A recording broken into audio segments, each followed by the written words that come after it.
Alors, bonjour tout le monde. Ici, on va faire un rappel sur la technique d'intégration de puissance de fonctions trigonométriques. On va voir de la trigo, ça c'est assez joli. Donc, avec une petite intégrale comme ça, assez standard, très classique dans le style de produit de fonctions trigonométriques.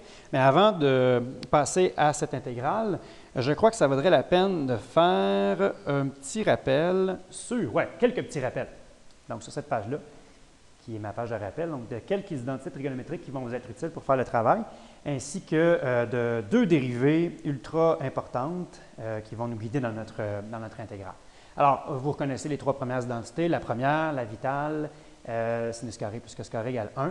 Je ferai quelques petites mentions sur la deuxième et la troisième, qui sont des identités tout aussi importantes. Peut-être qu'elles vous seront données à l'examen si vous êtes chanceux. Sinon, sachez que c'est facile de les retrouver assez rapidement. Hein? Si vous prenez l'identité numéro 1, identité donc qui est une équation qui est vérifiée pour toute valeur de θ, si vous divisez des deux côtés de l'équation, ça demeure balancé. Si vous divisez des deux côtés par cos carré de θ, vous retrouvez bien sûr sinus carré divisé par cos carré, ce qui nous donne le tangente carré, et cos carré divisé par cos carré donne 1. De l'autre côté, 1 divisé par cos carré donne sécante carré.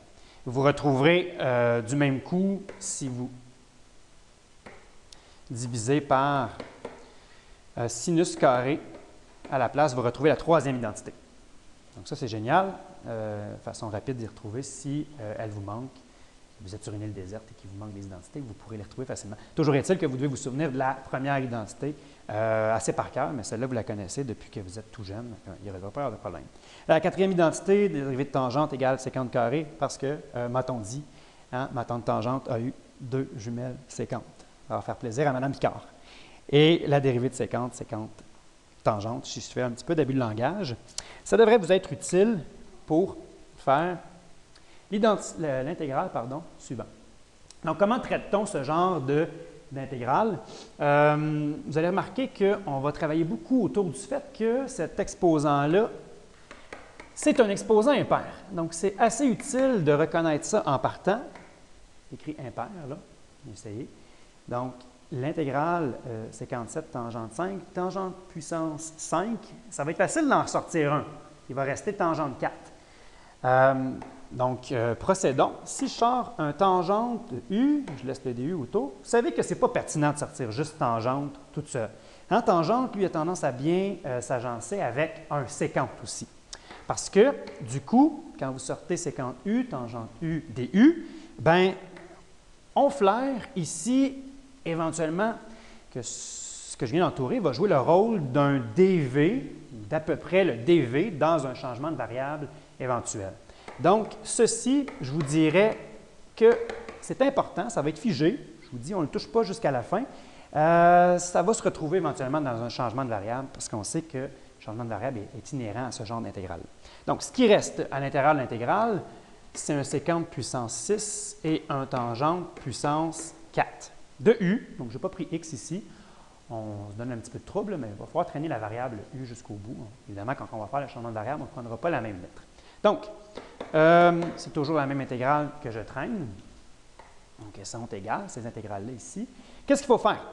Si j'ai figé ce truc, c'est que sécante U tangente U va très bien être la dérivée éventuellement de, vous savez, sécante, à partir du rappel numéro 5 que j'ai fait tout à l'heure. Ça veut dire qu'avec ce qui reste à l'intérieur de l'intégrale, c'est ceci. Il va falloir faire quoi avec ça? On veut quoi? On veut du sécante. Donc, ça, c'est l'objectif. Ça veut dire qu'il va falloir changer le reste de l'intégrande en termes de sécante. Vous êtes chanceux, sécante puissance 6, c'est déjà sécante. Ça, c'est gratuit. Vous le laissez comme ça. Ça veut dire que tangente 4, lui, il va falloir le changer en termes de sécante. Et vous êtes chanceux parce que 4, c'est un exposant pair, ce qui va nous permettre de manipuler l'identité qu'on a vue tout à l'heure. Vous vous en souvenez? Laquelle? Donc, l'identité. Vous retrouverez rapidement celle qu'on avait numérotée, la 2, si je ne m'abuse. Donc, avec cette identité, on fait quoi?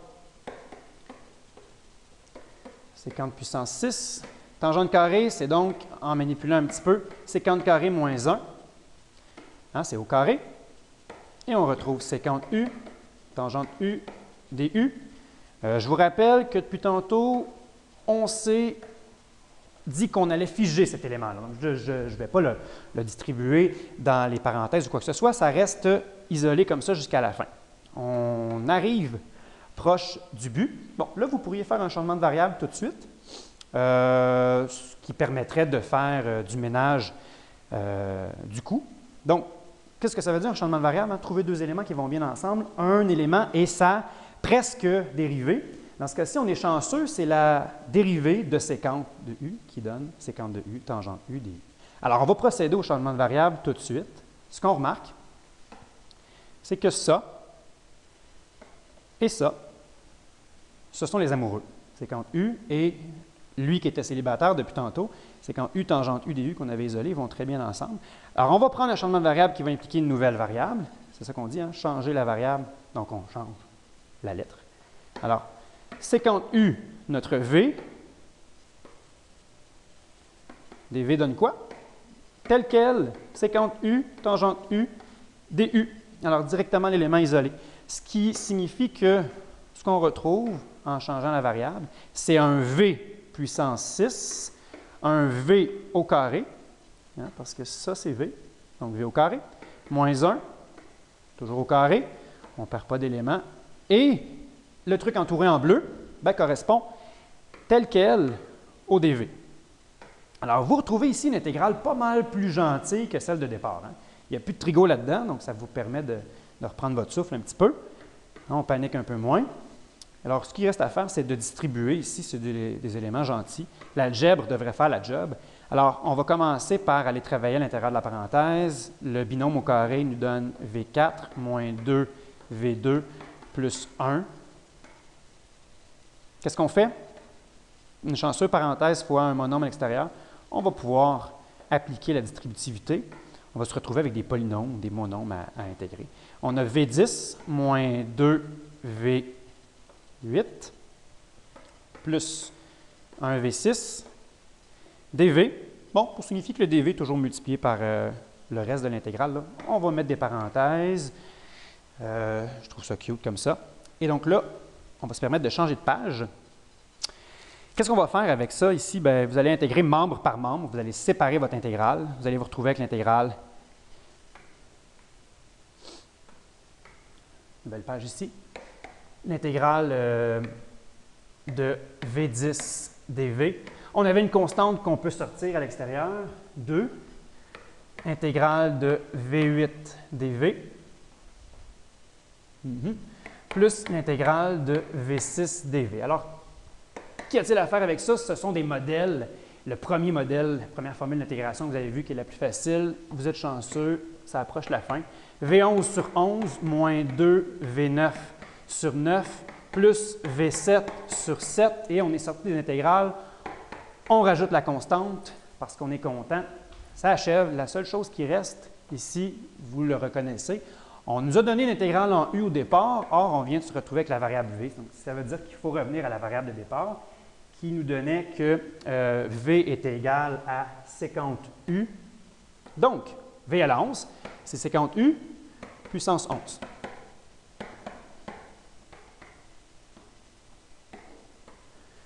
La même chose tout partout.